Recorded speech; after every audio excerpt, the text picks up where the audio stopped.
What's your Tyler's back with the Retro Reviews here on Tyler's Retro Reviews with the last Halloween Havoc review for the month, which is Halloween Havoc 2000, the last ever Halloween Havoc under the WCW banner.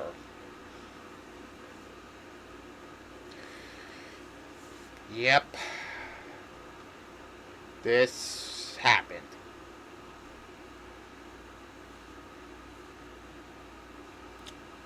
October 29th at the MTN Grand Arena in Las Vegas, Nevada. Like I said, this was the final Halloween Havoc under the WCW banner. So,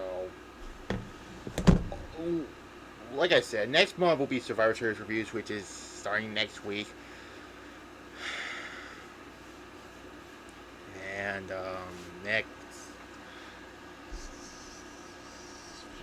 yeah. So, what happened between Fall Brawl, last month's pay-per-view, and this? Well, Vince Russo won the WCW Championship from Booker T. Like a week after Fall Brawl. But then he had to relinquish the belt, and he was gone after this. After that. So Booker T won the title in that San Francisco 49ers match. Yeah.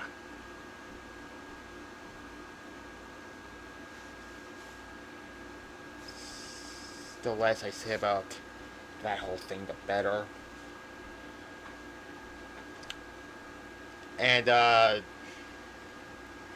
there's stuff happening outside of it. There were some people who were no longer under contract with WCW, such as Bret Hart and Scott Hall. They were gone after this. Juventud got fired after this because he attacked a popo in Australia. Which, yes, WCW went to Australia for their Thunder and Nitro tapings. And nothing else after that. Well, then again, there's the other one with Goldberg, because he had to start his 173 record streak again.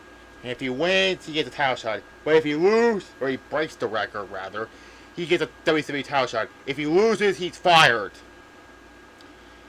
And to everyone to say, Goldberg didn't do it. Unfortunately. Also, this event was sponsored by WCW Backstage Assault. Which I know there's a lot of people criticize it, which it is what it is, but I'm like one of the only few people who actually like Backstage Assault, but I understand why. But yeah, a wrestling game without a ring, which is kind of weird, but then again, yeah. And no longer we get a cool Halloween Havoc set. No more the giant ghoul, the big pumpkin set, the gigantic tombstones. No, we get this shitty fucking generic entrance set. Because WCW at this point was losing money.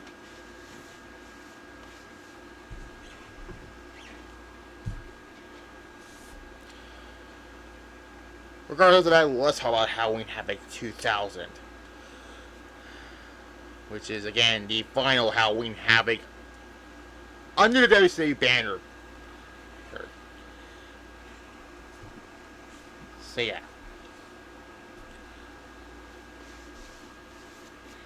We actually started with a three-way dance for the WCW Tag Team Championships. The Natural Born Thrillers of Mark Jim Dragon Shawn here defeats Billy Kim and Rey Mysterio of the Filthy Animals and the Boogie Knights of Disco Inferno and Alex Wright.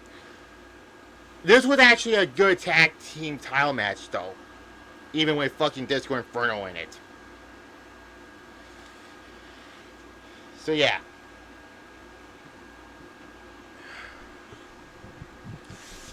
A 6 out of 10 I'll give it. And then afterwards, we get to the next match. Conan gets attacked afterwards, and the Sergeant Abel comes in to save the day, and it gets to the next match for the WCW Hardcore Championship. Reno defeats Sergeant Abel to retain the Hardcore Championship. This was a typical hardcore match for WCW. I mean, their hardcore division was kind of nowhere near as funny as WWE does, or WF does. Whatever. they go to the back, and it was a obvious fake monitor, and it hits the fucking the wall of it, not the wrestler, the actual wall. But yeah, it was fine for what it was, Yeah, I give it a 5 out of 10. Just, it was a fine hardcore title match.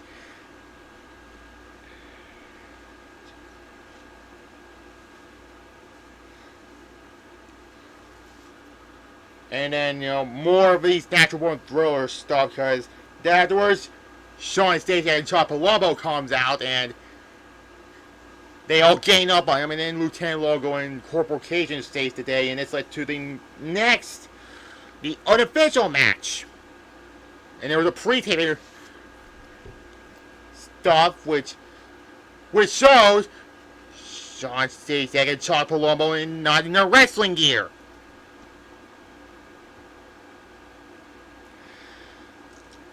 But yeah, Lieutenant Logo and Corporal Cajun defeats Shawn Stacey and Chuck Palumbo of the perfect event. Are you getting sick of seeing the natural born thrillers? Yes.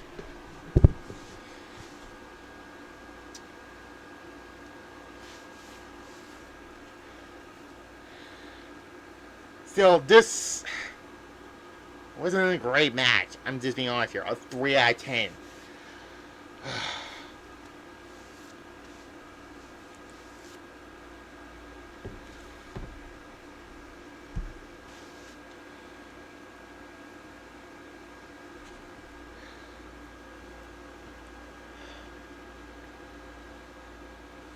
Anyways, and then we get a mixed tag team match between Conan and Tigers to beat Shane Douglas and Tori Wilson, which the only thing going on was Tori Wilson looking like Wonder Woman for this match, but still.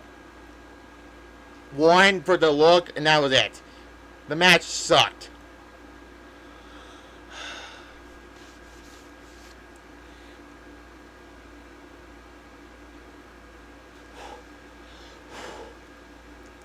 And yeah.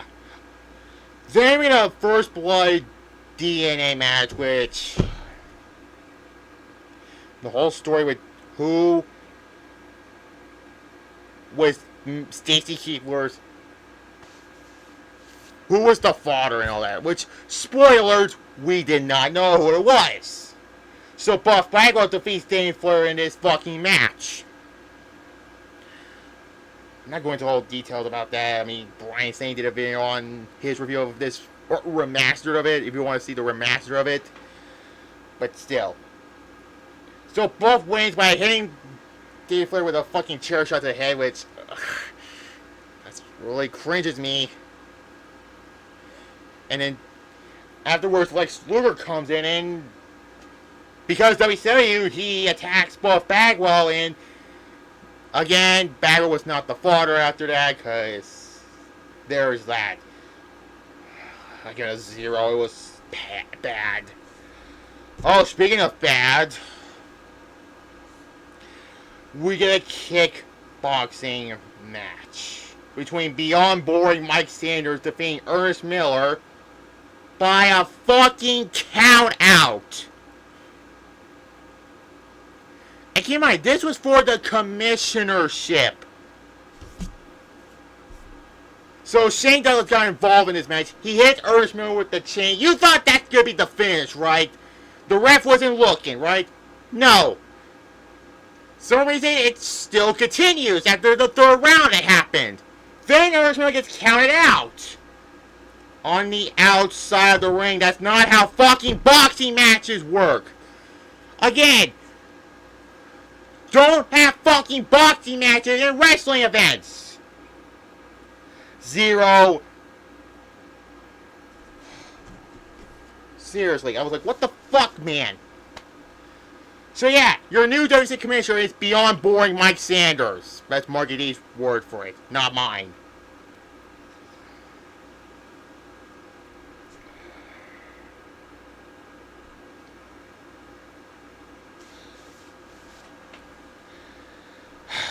Anyways, then we have Mike Austin defeating Vampiro, which, oh, by the way, Mike Austin won their Royal Rumble on a Thunder Down Under, which was like, what, the final Thunder in Australia? Yeah. So he got a WCW title match for the night after Halloween Havoc, which, did he win the title? Spoilers, no he didn't. This was a fine match. There was this, Brian Saint mentions in his reminder of it, so I'll mention here. There's a random sign that says, "Goodbye, Eric Bischoff, Vince Russo, welcome Jim Ross and Shane O'Mac," which, did this fan foreshadow what's going to happen with WCW in March? Probably. Then they find inside the crowd there was a fan attack Mike Austin, which was the highlight of this entire fucking match. Then Vampiro was looking for something underneath the ring after hitting his nail on a coffin finisher. He was like, why was he not going for the cover? He was trying to find a weapon or something, but then the finishing with Mike Austin hit with a super awesome bomb off the top rope, and that was the end of Vampiro and WC. He had like one other match on Thunder after this. I just saw that, and yeah. I give it a 5.5 out of 10 for it. I mean, the match itself was okay, but yeah, it was that.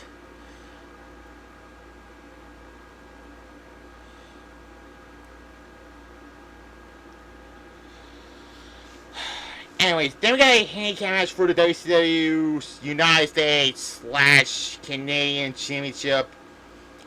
General Rection defeats Lance Storm and Jim Duggan to win the United States title.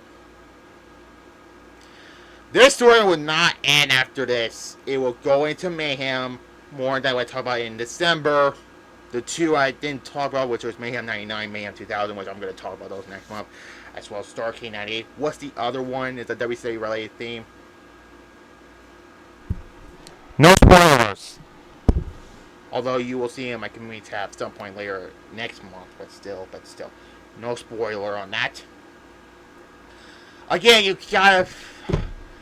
The second most important championship according to WCW was the United States Champion, and his name was General Rection. Hugh Morris. You know, it did play the story of Hugh Morris. I hate that fucking name, General Rection, because Vince Russo, even though he's not around at this point anymore, he's at home now. Although, but this handicap match was kind of blah. I'll give it a 4 being generous because it told a good story. And there's that.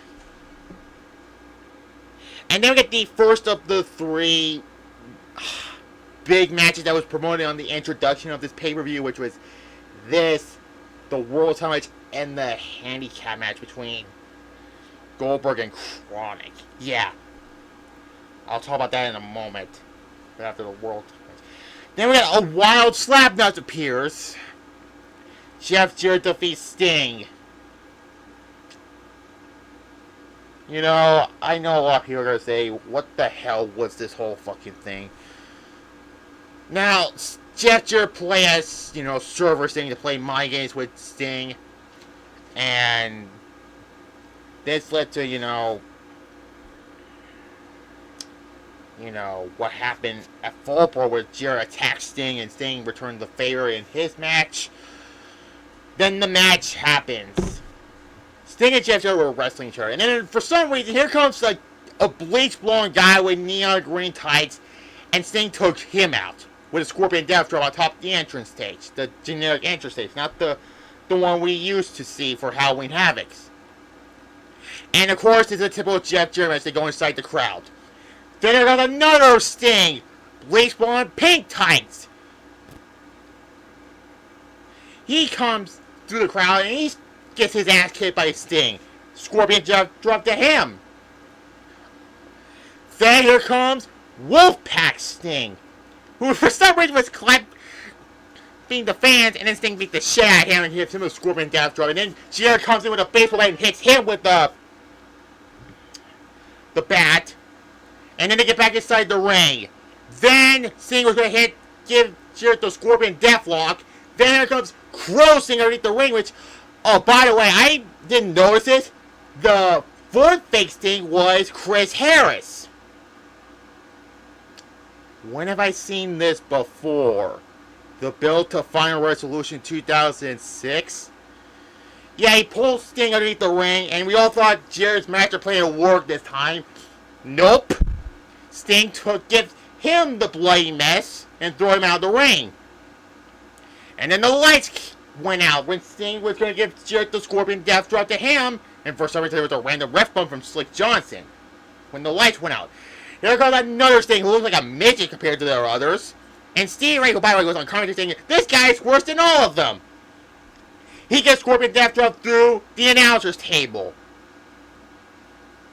Because that's typical wrestling, you know, announcer gets fucked up. If it's a Spanish announce table, there's no Spanish announce table in WCW.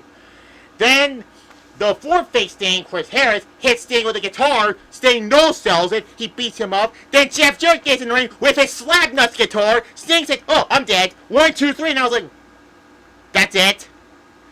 You no-sell one guitar, but you get hit with another guitar.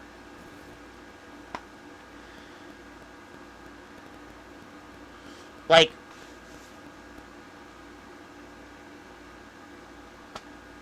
this was Sting's final WCW pay-per-view match, by the way.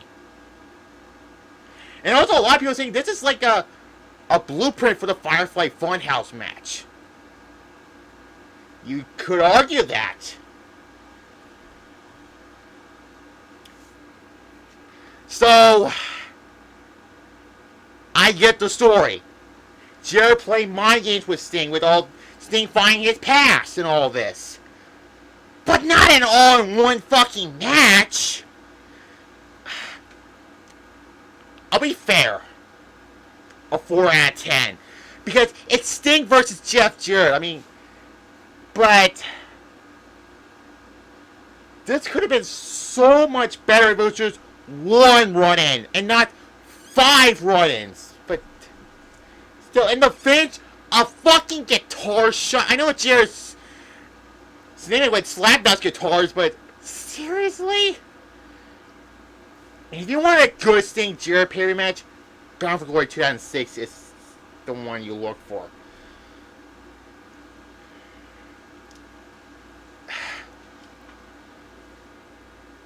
Yeah. Anyways, next up is for the WCW World Heavyweight Championship. Booker T defeats Scott Steiner by disqualification to retain the WCW World Heavyweight Championship.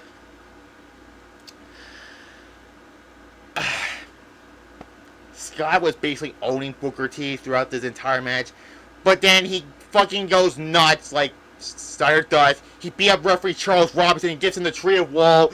It was fucking hilarious to see him like that. Then there goes another referee. Scott Steiner fucks him and everything with Scott Armstrong, yep.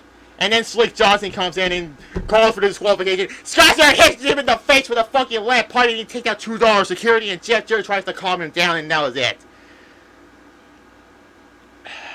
Steiner's one would not come until the following month of Mayhem, which they play a video package of it saying WC Censor Scott Steiner, now he's unleashed or something like that. Alright. 4.5 I'll give it. I mean, it could have been better, like I said.